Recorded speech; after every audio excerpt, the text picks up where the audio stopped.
Welcome back to Fictional Characters in D&D, where we make the builds so you don't have to. Today, we're diving into the world of Sonic the Hedgehog to bring you an epic D&D 5e character build for none other than the ultimate Lifeform himself, Shadow the Hedgehog. Figured this was fitting with the trailer that dropped just a couple days ago.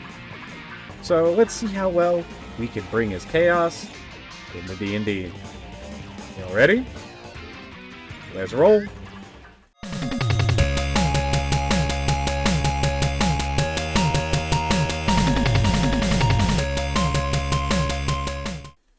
As always with these builds, I'm going to rate the difficulty of the build and difficulty of the RP. Starting off with the difficulty of the build, I am going to rank this a 4 out of 5. And the reason we are going to rank it a 4 out of 5 is because this build is mad like a mother trucker, dog.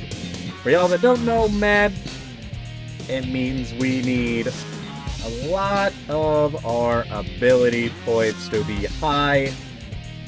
And unfortunately, we just don't have a lot of points to go around. That's the nature of the game. We have 2 dumb stats, and we need 4 stats to be pretty good. So it's rough. It's rough here. I'm gonna be honest, this one's a rough one. So on top of that, we're multi-classing, which is why it's mad. And we're using 2 classes that don't necessarily get along to multi-class. Both of them have a lot of things to keep track of as well. So, 4 out of 5. I could even argue 5 out of 5 for this, but I'm going to rate it 4 out of 5 for now. As for the difficulty of the RP, I'm going to rank it a 2 out of 5. You're an edgelord. You Shadow the Hedgehog. You're smug. Don't be a dick at the table. You know the drill. Now, let's talk about the race. Shadow's dark and mysterious nature fits perfectly with the Shadar Kai elf. Oh, but G-Smith, I hear you saying. Why not make him a hedgehog? Look, if you really want to be a hedgehog, be a fucking hedgehog. These are just my recommendations, guys. At the end of the day, build the build how you want to build it.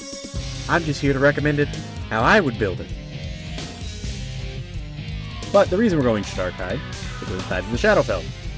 This will give us 2 stats we desperately need. +2 to Dex, and +1 to Constitution. And Dark Vision, Resistance to Necrotic Damage, and Blessing of the Raven Queen, which will give us a free teleport once every short or long rest. And that when we do that teleport, right after we finish it, we're resistant to all damage types until our next turn. That's crazy. That's really good. All damage types. Not just some, all. So I figured that could be our Chaos Control.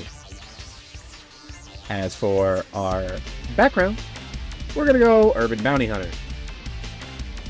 It fits his tracking and combat in urban environments, like in his game, and he also gains proficiencies in stealth and investigation, reflecting his abilities to seek around and gather intel, much like his missions for GUN, or excuse me, GUN.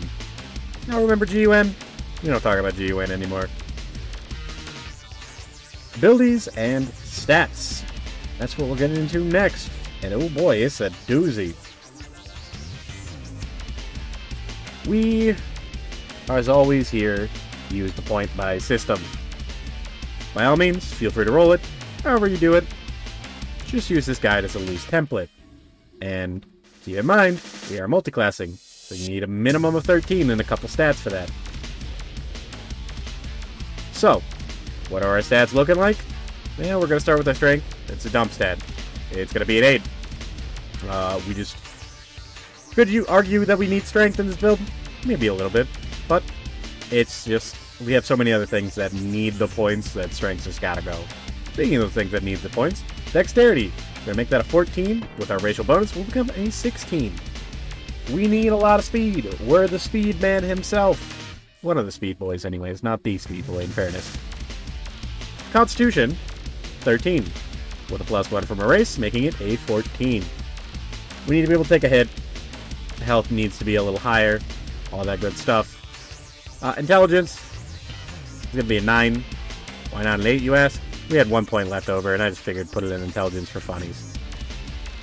Wisdom is a 14. Because we need wisdom out the wazoo. Charisma, 14. Why? Because again, we need a lot of charisma. And this is the max we could get with point buy. So yeah, our stats look not that great, I'm going to be honest. A lot of +2s with one single +3 and then 2 -1s is pretty rough. Now, let's get into the class itself. With this build, I've been alluding to it for a while, we're going to start with Monk, baby. That's right. Give us that D4 martial die. Give us that unarmored defense and martial arts. Unarmored defense, your AC equals 10 plus your dexterity modifier and your wisdom modifier. Sharp to see why we need that wisdom. Martial arts, we can use our dex instead of strength when attacking with unarmored strikes or monk weapons. You can use D4 instead of the weapon die or the monk unarmed strike, and it grows as we grow stronger. When you use the attack action with an unarmed strike or a monk weapon on your turn, you can make one unarmed strike as a bonus action. Guess what? Level 2? More monk! Who would I guess? We get Ki. Ki will let us do cool things like Flurry of Blows, Patient Defense, and Step of the Wind. Flurry of Blows, spend a Ki point, make 2 unarmed strikes as a bonus action. Patient Defense allows us to do the dodge action as a bonus action. Step of the Wind allows us to dash and disengage. What would you guess? As a bonus action. Currently, we only have 2 Ki points. Every level in Monk gets us more Ki points. Depending on how you make this build, you're either going to be like 5 levels Monk max, or you're going to be 15 levels Monk max. Again, choice is yours. Or you might be 10. I'm not going to stop you. I'm only going to level 10 with the build. Why? Because I don't like to go all the way, so that way you guys have freedom to choose how you like your builds. We also gain unarmored movement. Starting at 2nd level, your speed increases by 10 while you're not wearing armor or wielding a shield. The bonus increases when you reach certain monk levels, as shown in the monk table. Level 3, we gain a monastic tradition. And the one we choose is Sun Soul. Now you may be asking, why are we going Sun Soul? And that is quite literally only for the first ability.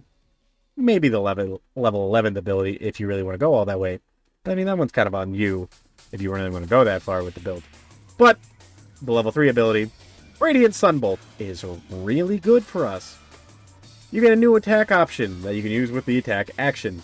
The special attack is a ranged spell attack with a range of 30 feet.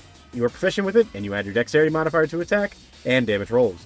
Damage is radiant, and its damage die is a D4. This dice changes as you gain monk levels, as shown in the martial arts column of the monk table. When you take the attack action on your turn and use a special action as part of it, you can spend 1 Ki point to make a special attack twice as a bonus action. Guess what? Your Flurry of Blows can now be Chaos Energy Spear. Or, excuse me, not Chaos Energy Spear, just Chaos Spear. And we can just do Chaos Spear all the time. We just have Chaos Spear now. It's radiant damage, but hey, you can flavor it to be Chaos Spear. Level 4, we get an ASI. What's that ASI gonna go in? Fuck, I don't know. You have 3 great options. I mean, you have 4 great options, really. But, realistically, the one we probably want it the most in is our Dex, just because more of our things are going off of our Dex, so the sooner we can max out our Dex, probably the better. So I'm gonna say put it into Dex, hesitantly, making our Dex 18. Level 5. Extra attack. You can attack twice instead of once. Level 6 is where the fun begins, because this is where we're going to start our multi-class. What are we going to multi-class, you may be asking? We're going to go Sorcerer. This will get us Spellcasting, Eyes in the Dark, and Strength of the Grave. You may be asking, what are all those things, and how are we getting them? Because we're going to be a Shadow Sorcerer. Eyes of the Dark just increases our dark vision, and it just makes it really good. Strength of the Grave, honestly, is the real reason we're choosing Shadow Sorcerer, not Shadow the Hedgehog. I mean, it is Shadow the Hedgehog, and he is a Shadow Sorcerer, but it wasn't on purpose, I promise. Strength of the Grave, starting at level 1, your existence to Twilight state between life and death makes you difficult to defeat. When damage reduces you to 0 hit points, you can make a Charisma saving throw, DC 5, plus the damage taken. On a successful save, you instead drop to 1 hit point. You can't use this feature if you are reduced to 0 hit points by radiant damage or by a critical hit. After saving the throw, you can't use this feature again until long rest. Level 2, Sorcerer, level 8 in the build, or excuse me, level 7 in the build. We're getting Font of Magic. We get sorcery points, 2 so far, and we get sorceries. What do our sorceries do? Well, they let us do a couple cool things later. For now, we can use them to make spell points, or spell slots. Or vice versa, you convert a spell slot into a sorcery point. Right now, why would you want that? I don't know. It's cool, I guess. We do also get spells all this time. I haven't really been talking about those, but again, spells are kind of your choice. I'm only going to recommend a few here in the later levels, because they really will help us. Speaking of later levels, level 3, level 8 in the build, we're getting meta magic and second level spells. What meta magic are we going to take? We gain 2 of them, so they must be pretty good. We're going to take Empowered Spell and Careful Spell. Why Careful Spell? Because there's a lot of times when we're probably going to cast a fireball at our feet. Spoilers. And being able to not blow ourselves up with that is pretty good. Empowered Spell just makes the spell a little stronger. But alternatively, you also can go with Transmuted Spell if you really want to change damage type of spells, which is actually kind of a lot of fun. So feel free to do that one instead if you want. Again, I just recommend the builds. You have to follow them to a T. Level 9, level 4 Sorcerer. We're going to get an ability score improvement, and our Charisma is going to go up by 2. We do need our Charisma up for the Charisma saving throw, and a lot of our spells that are Charisma saving throws, they are getting a little better because of our ability modifier going up in general, just for leveling up. By ability modifier, I mean our proficiency bonus. Our proficiency bonus is going up this whole entire time, so it is getting a little better, but bumping it up by another point doesn't hurt anyone. As for level 5 of Sorcerer, level 10 in the build, we are just getting third level spells. All we're coming here for. And what third level spells are we getting? 2 of the best ones in the game. Counterspell and Fireball. Why are we getting these 2 spells? Great spells. Fireball can very easily be Chaos Blast. Cast it at your feet. Make it a careful spell. Don't hit yourself. Blow up everything around you. You're a monk. You run in, blow up everything around you. You stand in the middle, not taking any damage. That's pretty fucking cool, dog. I gotta be honest with you. Now, we're gonna weigh the pros and cons of this build. As for the pros, we have high mobility and teleportation. We have pretty good melee with multiple attacks or chaos spears. We have decent hit points and unarmored defense. Not crazy, but not bad. And we have versatility with both offense and defensive capabilities with our key points, our meta magic, and also the spells. We have a lot of spells. Now, the biggest cons. Since we are doing this mishmash of awful hell multiclassing, it's mad.